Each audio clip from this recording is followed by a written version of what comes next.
दुनिया की सबसे बड़ी खबर के साथ बड़ी खबर, भारत सरकार ने लेबनान में जंग जैसे हालातों को लेकर नई एडवाइजरी जारी कर दी है। बेरूत स्थित भारतीय दूतावास ने यहां रह रहे भारतीय नागरिकों को तुरंत देश छोड़कर जाने को कहा है। वहीं लोगों को बेहद ज्यादा सतर्क रहने की सलाह भी दी गई है। 2 महीने पहले दूतावास ने लोगों से वहां जाने से भी मना किया था। दरअसल आपको बता दूं, लेबनान और इजराइल के बीच हो रहे हमले पिछले 8 दिनों में बढ़ गए हैं। इनमें 700 से ज्यादा लोगों की मौत हो चुकी है। इजरायली सेना लेबनान में घुसपैठ की तैयारी कर रही है। ऐसे में मिडिल ईस्ट में एक और जंग का खतरा मंडरा रहा है। लेबनान और इजराइल के बीच बढ़ते तनाव और जंग की आशंका के बीच भारत सरकार ने नई एडवाइजरी जारी की है। बेरूत स्थित भारतीय दूतावास ने यहां रह रहे भारतीय नागरिकों से तुरंत देश छोड़कर जाने को कहा है। आगे बढ़ते हैं, एक और बहुत बड़ी खबर, भारत का पहला शुक्र मिशन मार्च 2028 में लॉन्च किया जाएगा। केंद्र सरकार ने 19 सितंबर को इस मिशन की मंजूरी दी है। यह मिशन 4 साल का होगा। विनस यानी कि शुक्र ग्रह धरती से करीब 4 करोड़ किलोमीटर दूर है। विनस को पृथ्वी का जुड़वा ग्रह भी कहा जाता है। हालांकि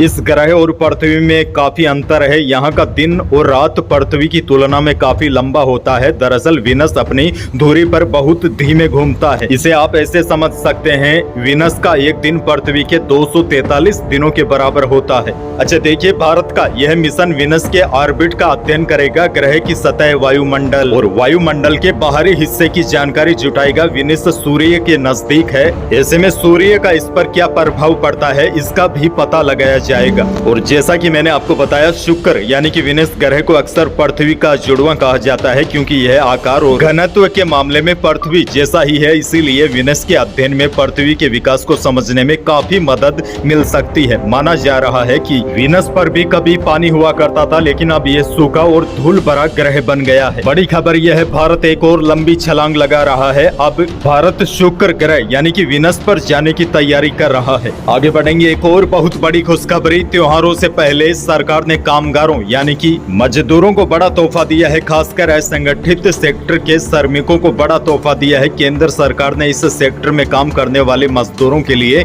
न्यूनतम मजदूरी दर बढ़ाने का ऐलान किया है। और बड़ी बात यह है, नई मजदूरी की दरें 1 अक्टूबर 2024 से लागू होगी। मोदी सरकार के इस फैसले का लाभ केंद्रीय क्षेत्र के प्रतिष्ठानों के भीतर भवन निर्माण, लोडिंग और unloading, watch and ward, sweeping, सफाई, हाउसकीपिंग, खनन और कृषि सहित विभिन्न क्षेत्रों में लगे श्रमिकों को संशोधित मजदूरी दरों से लाभ होगा। चलिए अब जानते हैं सरकार ने कितनी मजदूरी बढ़ाई है। जो अकुशल श्रमिक है उनको काम के लिए न्यूनतम मजदूरी 783 रुपए प्रति दिन यानी कि 20,358 रुपए प्रति माह किया गया है। और जो अर्ध कुशल श्रमिक है उनके लिए न्यूनतम मजदूरी 868 रुपए प्रति दिन यानी कि 22,568 रुपए प्रति महीना होगा। कुशल श्रमिक इसके साथ ही क्लर्क और सहस्ता रहित चौकीदार के लिए न्यूनतम मजदूरी 954 रुपए प्रति दिन की गई है। और सहस्तर सहित चौकीदार यानी कि जो चौकीदार शस्त्रों के साथ रहते हैं उनकी न्यूनतम मजदूरी 1035 रुपए प्रति दिन की गई है। बड़ी खबर यह है, मजदूरों की मजदूरी बढ़ गई है। लेकिन आपको बता दूं, इस फैसले का लाभ केंद्रीय क्षेत्रों में काम करने वाले मजदूरों को होगा। वैसे राजस्थान में मजदूरों को कितनी मजदूरी मिलती है एक दिन की, नीचे कमेंट बॉक्स में जरूर लिखिएगा।